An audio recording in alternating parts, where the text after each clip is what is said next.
El Señor le bendiga, hermanos. Tremenda alegría y gozo poder tratar este tema. Este es un tema extraordinario, enciende pasiones. Es un tema que dentro de la teología cristiana ocupa un lugar muy importante.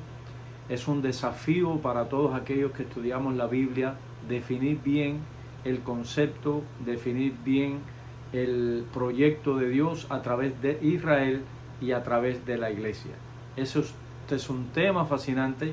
Quisiera motivarles, quisiera animarles para que junto conmigo viajemos a través de la historia y a través del Nuevo Testamento, especialmente lo que el Señor nos habló acerca de esta nación a la que todos anhelamos puede estar dentro del programa, dentro del proyecto de Dios. Israel y la iglesia es el tema que nos ocupa en esta oportunidad. Desarrollaremos estudios que consideramos nos van a ayudar a entender en este momento que vivimos hoy, un momento de alta preocupación. Israel involucrado en una guerra más, asediado desde afuera, desde adentro. ¿Qué es lo que falta con respecto a Israel? ¿En qué condición está Israel en el día de hoy?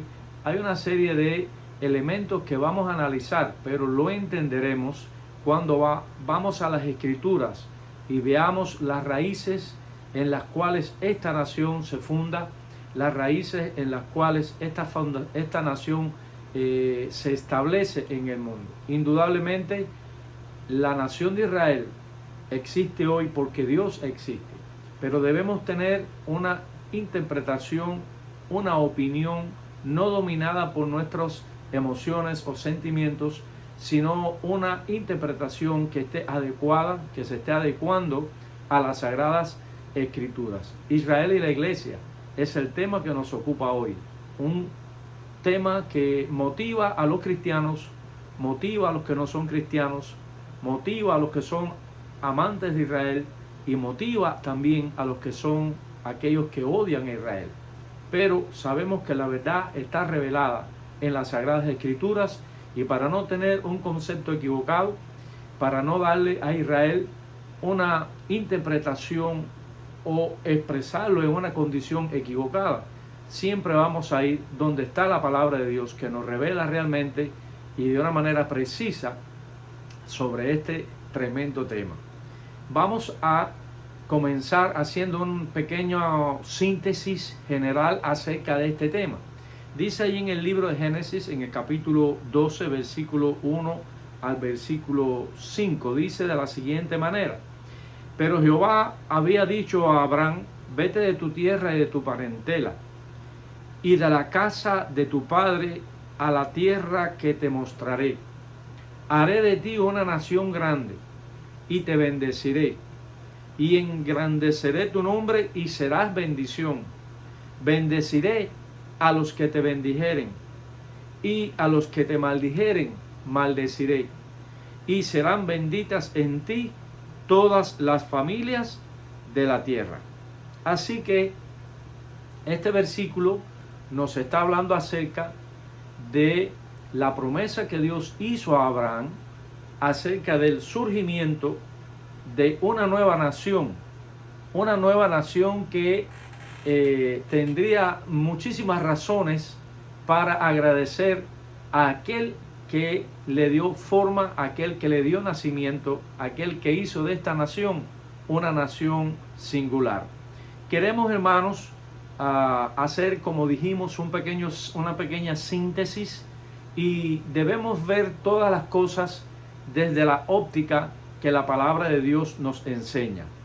Entonces, hermanos, el primer tema en esta síntesis es el orgullo judío. Indudablemente, si fuésemos parte de esta nación y leemos este versículo, estos pasajes, nos llenaría de orgullo saber que nuestro origen tuvo un origen específico, no fue un origen espontáneo por la expansión demográfica, sino que fue un proyecto específico, directo, una acción soberana de Dios para hacer un pueblo. Pero nosotros debemos observar en el desarrollo posterior, cuando esta nación se estableció, cuando esta nación Dios la ubicó en el lugar exacto que Él quería, ellos comenzaron a desarrollar una psicología social que algunas veces dista mucho del propósito esencial con el cual Dios lo había establecido.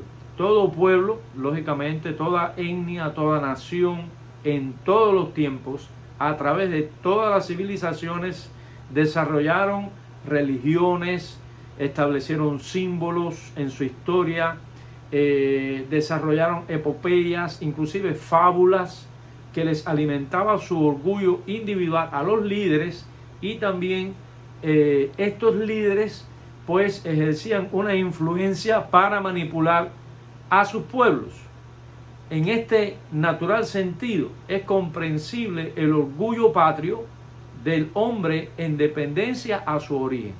Todas las naciones tienen libros de historia que registran sus epopeyas, que registran sus grandes momentos, sus grandes líderes y sus grandes proyecciones, sus grandes sueños, sus grandes metas. En el caso de Israel es un caso singular, porque Israel nació por voluntad expresa del Dios soberano, como leíamos en este pasaje, en primer lugar. En segundo lugar, de manera sobrenatural, Dios permitió que de las entrañas de Sara y de los lomos ya mayores de ambos, el poder tener este hijo que salía de esta anciana.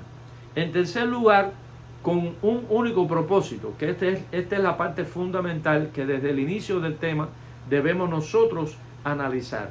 Dios no creó un pueblo para malcriarlos. Dios no creó un pueblo simplemente para beneficio de su propio pueblo y no tendría otro plan o no tendría otro proyecto en el mundo.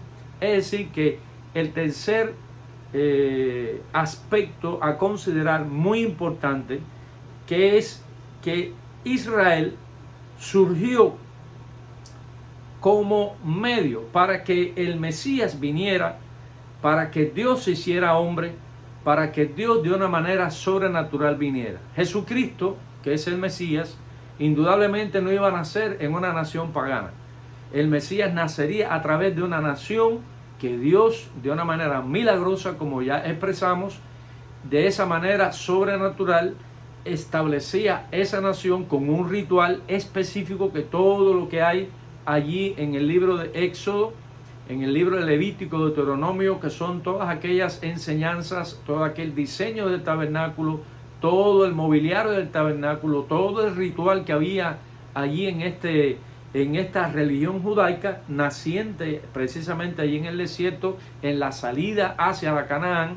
Simplemente todo eso era apuntando a que un día llegaría el Mesías, que cumpliría todas las expectativas de todos los símbolos que allí estaban en el altar de bronce, el lavatorio, el lugar santísimo con el arca del pacto, la mesa de los panes.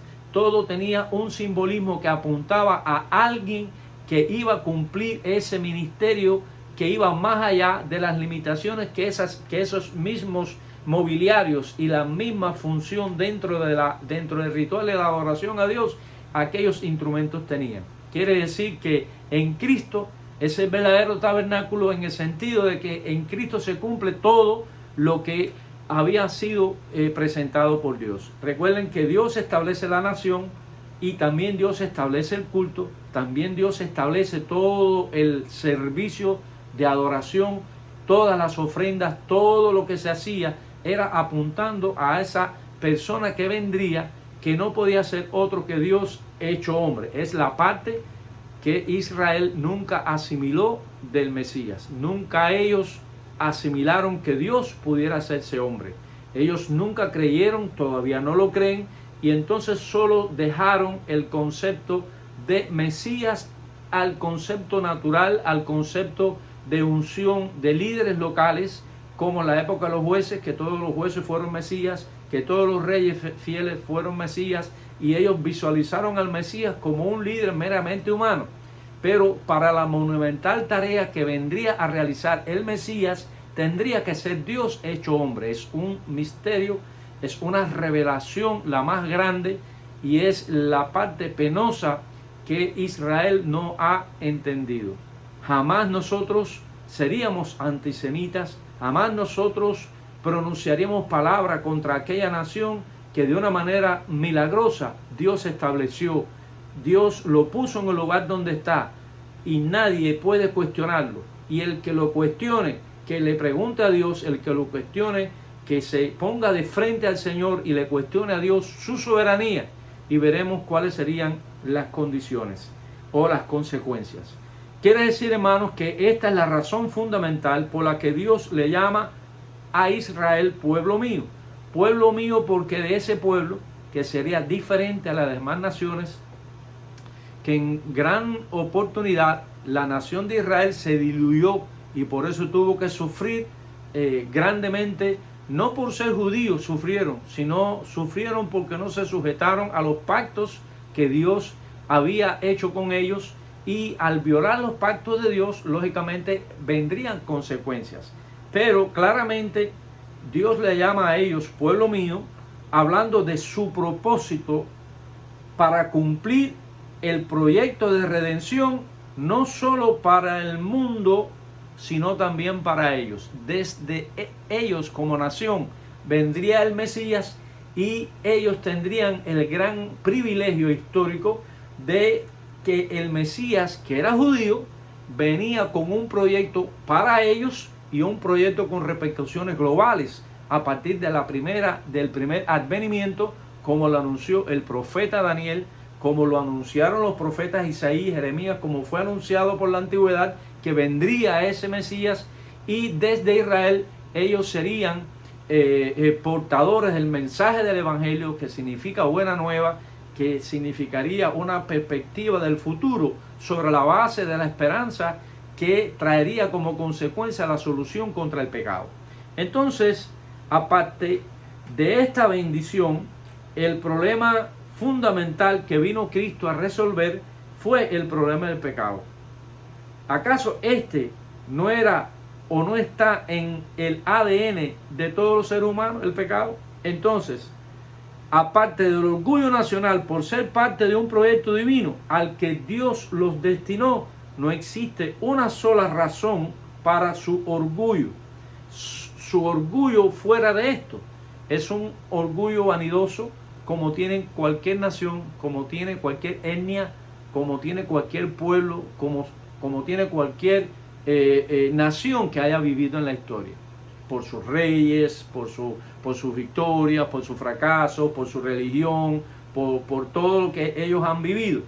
Fuera una nación más, pero ellos tienen un elemento que se adiciona, que es el que de verdad debía tener para ellos orgullo, que es que a través de ellos vino Dios al mundo en la persona de Jesucristo para realizar la obra que solo Dios podía hacer, de quitar el pecado en el ADN, en la estructura genética del hombre, que él podía por su sangre quitarlo.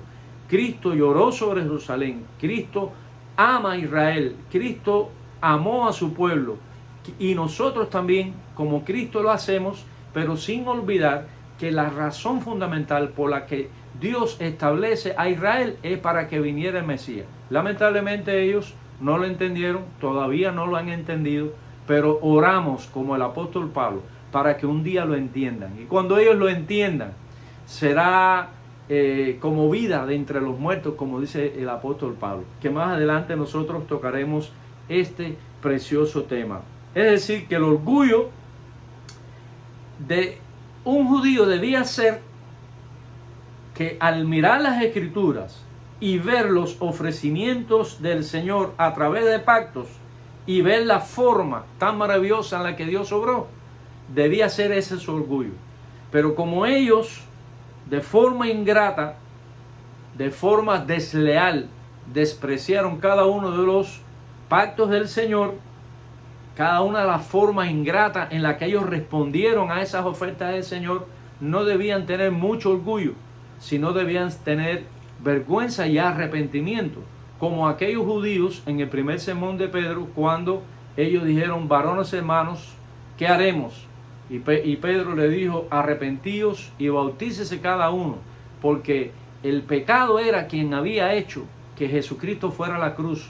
El negarle a Cristo su derecho como Salvador te hace estar perdido y te mantiene perdido en lo individual y como nación. Es decir, que este es un aspecto que nosotros debíamos tratar, aunque sea brevemente, que la nación de Israel debe sentir, los judíos deben sentir su orgullo como una nación que Dios escogió para desarrollar un proyecto de redención en el mundo. Al ellos ignorar el proyecto de Dios y quedarse solo en la parte humana, solo su orgullo queda en lo cultural, en lo religioso, pero no tienen mayor trascendencia para la nación judía el hecho de quedar solo en esa parte. Oremos para que el orgullo judío sea realmente no el negar al Mesías, sino el que ellos entiendan que a través de ellos vino el Salvador del mundo,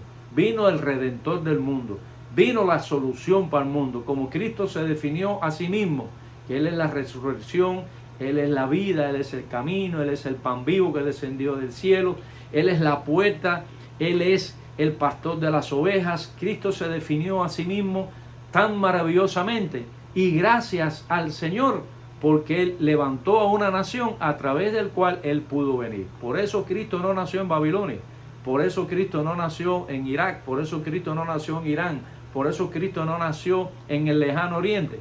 Cristo nació como dijo las profecías, como cuando Dios llamó a Abraham, yo voy a hacer de ti una nación, y esa nación tendrá una simiente, y esa simiente a quien la bendiga será bendito, y quien lo maldiga será maldito. Que el Señor nos ayude a entender esta verdad. Yo amo a los judíos como lo hace Dios, no como ellos quieren que los ame. Yo sufro, y nosotros los cristianos, sobre todo los evangélicos, debemos sentir dolor profundo por lo que ellos han sufrido en su historia, como ellos han tenido que llorar, como lo ha sufrido también Dios, sin dejar de mirar entonces su rebelión contra aquel que les ofreció lo mejor, que le ofreció a Jesucristo, que le ofreció la salvación, el mejor sufrimiento en sí que ellos han tenido a través de la historia. No ha sido por ser judíos, sino como consecuencia de su soberbia y la dureza de su cerviz, la dureza de su corazón, que es lo que ha hecho que los judíos no tengan hoy la paz que tanto anhelan. Salmo 122, en el versículo 1, es un salmo maravilloso de David. Yo me alegré con los que me decían, a la casa de Jehová iremos. Así que los que van a la casa de Jehová, por eso dice orar por la paz de Jerusalén. Es decir, que se puede entender que solo la paz se podrá obtener cuando ellos vengan a la casa de Jehová, que es el templo, que es la morada, que es el lugar de comunión, que es el lugar de arrepentimiento, que es el lugar de confesión de pecado. Si los judíos no van ahí, como nación estamos hablando, porque el judío era Cristo, los apóstoles eran judíos, la primera iglesia fue judía, la iglesia llegó a los confines del mundo, porque fue un proyecto de Dios, pero fue a partir de los judíos, aunque la nación como tal, sus religiosos y sus gobernantes no aceptaron a Cristo. Gran parte del pueblo sí lo aceptó. Recuerden el primer discurso de Pedro, fueron 3.000, después otro discurso de 5.000, y dice que la ciudad se conmovía y todos corrían hacia Cristo, y se inundó el Asia Menor y se llegó hasta España el Evangelio en el primer siglo. Quiere decir que el Evangelio hasta donde ha llegado, nosotros los cristianos, como Pablo dice, no debemos estar orgullosos ni vanidosos, porque nosotros somos en el olivo, nosotros hemos sido insertados, pero no hemos sido insertados a la nación de Israel, sino al proyecto de Dios con la nación de Israel, que es el Evangelio. Entonces, hermanos, solo leemos el Antiguo Testamento y nos asombraremos de esta verdad. El judío debe ser orgulloso no solo por ser judío, que es lo comprensible a cualquier nación, con su historia, con su cultura y su religión, como hemos hablado, sino porque Dios los trajo al mundo con el más grande plan de traer al Mesías. Si ellos entendieran eso como nación, porque hay muchos judíos cristianos, desde la época de Cristo hasta hoy, hay muchos judíos cristianos que en verdad lo son. Esos son los que dice la Biblia que lo son en verdad, judíos en verdad. Como en Apocalipsis dice que tú has probado a los que se dicen ser judíos y no lo son. Quiere decir que hay judíos que son judíos y hay judíos que no son judíos. Hay mucha gente que se creen judíos que no lo son, pero eso es muy evidente ante la Escritura y ante la experiencia de la realidad. Es decir, más que orgullo, es un privilegio que han tenido los judíos, que a su vez los hace responsables de tan grande encomienda. Los judíos también deben sentirse terriblemente compungidos y avergonzados por su deslealtad e infidelidad a aquel que los llamó. Leamos la Biblia, lea usted la Biblia, el Antiguo Testamento si usted es judío, y verá que no hay un lugar para el orgullo o soberbia sobre los demás, sino vergüenza por ser desleal a Dios. Los judíos sufren hoy no por ser judíos. Los judíos sufren hoy como sufrieron desde su fundación por ser desleales a Dios. Cuando hay infidelidad a Dios, hay consecuencias. Los judíos deben comprender esta realidad porque es la única forma que ellos tendrán para reencontrarse con el Mesías.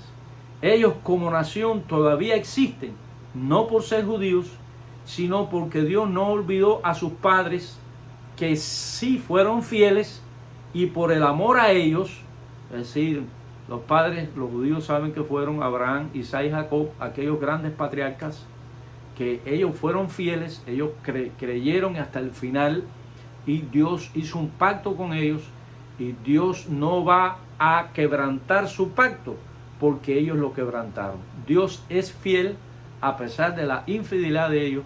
Dios es fiel aún ante nuestra infidelidad.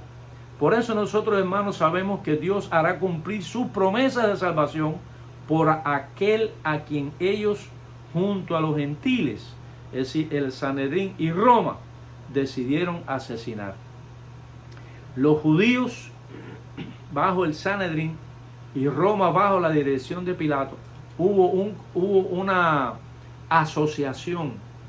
Pocas veces los enemigos se ponen de acuerdo y en esta ocasión se pusieron de acuerdo los enemigos, Pilato y los del Sanedrín, para acometer un asesinato, el más vil que se ha cometido en la historia de la humanidad. Ese asesinato que una vez consumaron, les dio a ellos mismos la posibilidad de la salvación. Quiere decir que los judíos mataron a Cristo, los romanos mataron a Cristo, ambos. Y esa muerte fue la que hizo posible, la que propició la oportunidad, tanto para los judíos como para los gentiles, tanto para Israel como para Roma, la posibilidad de la salvación. Este es el Evangelio o las buenas nuevas de salvación, tanto para judíos como gentiles. Estamos en la introducción y esperamos que este pequeño avance nos motive a seguir estudiando en esta serie de estudios que lógicamente tendremos varios capítulos. Que el Señor le bendiga y continuaremos en este tema desde mi oficina.